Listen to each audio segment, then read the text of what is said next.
ওয়া রাহমাতুল্লাহি ওয়া বারাকাতুহু। দেশ বিদেশ থেকে যারা যারা আমার লাইভটি দেখছেন রাত 11টার পর,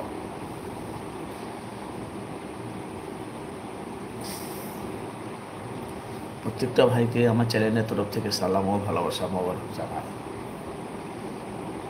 আপনারা জানেন যে রাজ্জাক খানকে হত্যা করেছে মোফাজ্জল, তৃণমূলের নেতা। আর সেই শওকত মোল্লা বলেছিল কি নওশাদের উস্কানিতে রাজ্জাক খানকে মারা হয়েছে তৃণমূলের সভাপতিকে। সেটি নিয়ে আপনাদের কাছে গুরুত্বপূর্ণ লাইভে আলোচনা করব। ভাই আমার শরীরটা খুব খারাপ আজকে। ভাই আসসালামু আলাইকুম।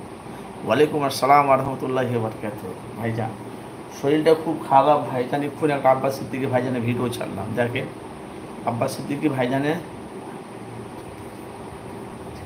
ভাই শরীরটা খারাপ। সকালবেলা আমরা কাজে বেরিয়ে যেত, মানে প্রচণ্ড হাতে যন্ত্রণা, ভালো লাগছে না। আজকে মসজিদে নামাজও পড়া হয় না, আজকে ঘরেই দোতলার ওপরে নামাজ আদায় করলাম, এত হাতের যন্ত্রণা। তো যাই হোক, এসেছি আপনাদের কাছে লাইভে। প্রত্যেকটা ভাইকে ফুরফুরা শরীফ থেকে সালাম ও ভালোবাসা মোবারক জানাই। ভাইজান তাই নওশাদকে ফাঁসানোর চক্রান্ত চলছিল, তাই তো? আর তৃণমূলের নেতা মোফাজ্জল উনি কিন্তু ওই রাজ্জাক খানকে হত্যা করেছে। আর সেই শওকত মোল্লাকে আমি বলি আমার লাইফের চ্যানেলের মাধ্যম থেকে, শওকত মোল্লা জানি না শওকত মোল্লা আমার লাইভটি দেখছে কি জানি না, আমি অবশ্যই ভিডিওটি পৌঁছাবে। আমি শওকত মোল্লাকে আমি বলি, আপনি দিদিকেও অনেক দিন ধরে আপনি রাজনীতি করেন, খুব ভালো কথা, অসুবিধা নেই। কিন্তু মানুষকে জেনে না জেনে কাউকে দোষ দেওয়া যায় না। কেন? তুমি তো ডাইরেক্ট বলেছো, যেমন রাজ্জাক খানকে যে হত্যা করেছে, বডি নিচে পড়া আছে, তার পাশে মিডিয়ার মুখোমুখি তুমি কি বলেছো? বলেছে যত হয়েছে নওশাদের উস্কানিতে আইএসএফের কর্মীরা রাজ্জাক খান আমাদের তৃণমূলের সভাপতিকে হত্যা করেছে। মুখ্যমন্ত্রী মমতা বন্দ্যোপাধ্যায়কে তুমি কি বলেছো? খুব তাড়াতাড়ি যে মুখ্যমন্ত্রী মমতা বন্দ্যোপাধ্যায়ের কাছে আমি অনুরোধ রাখি নওশাদকে যেন অ্যারেস্ট করা হয়। তাহলে বিনা কারণে যদি নওশাদকে যদি অ্যারেস্ট করা হয়, সারা বাংলার মানুষ নওশাদ একদিকে আর সারা বাংলার মানুষ একদিকে, পুরো বাংলা দাও চিল্লাচ্ছে। কখন ধরে কটা বাজে? অত ভাত আমি খাবো না, সব খেয়ে নাও। আবার কখন ডাকলে তুমি আমাকে? ও যাই হোক, শুনতে পাইনি।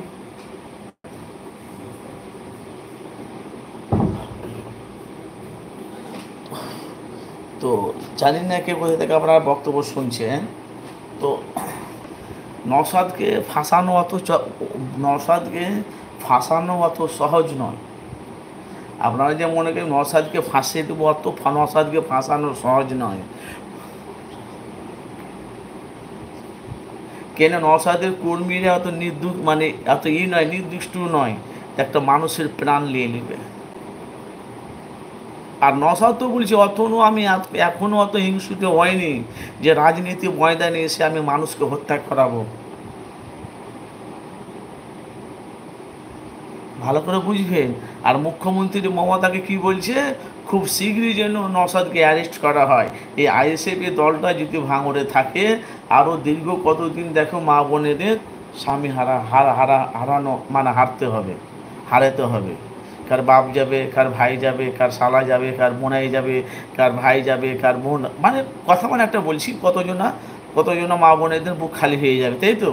কিন্তু এখন কেসটা না। তাহলে যে রাজ্জাক খানকে যে ফোন করেছে মোফাজ্জল না কি ওনার নাম, তো ওনাকে তো পুলিশ তো অ্যারেস্ট করে নিয়েছে। আর শওকত মোল্লাকে সেখানে এখন লাইভে দেখতে পাওয়া যায় না কেন? শওকত মোল্লাকে খুব তো বড় বড় কথা বলছিল মিডিয়ার মুখোমুখি। আচ্ছা, আসসালামু আলাইকুম। একে মল্লিক ভাই, ওয়ালাইকুম আসসালাম ওয়া রাহমাতুল্লাহি ওয়া বারাকাতুহু। জি ভাইজান শরীরটা খারাপ ভাইজান, এই জন্য আজকে রাত 11টার পর লাইভে এলাম। আমি বলছি সেই শওকত মোল্লা যে বড় বড় কথা বলছিল নওশাদকে অ্যারেস্ট করতে গেলে বাংলার মানুষ ভূমিকম্প লাগিয়ে দেবে। নওশাদকে আমি তো লাইভে আসি, আমি আলোচনা করি, আমি যতটা আমি জানি, আমাকে যতজন সব কমেন্ট করে বলছে নওশাদকে যদি এবার যদি অ্যারেস্ট করে না, পুরো বাংলাকে তোলপাড় করে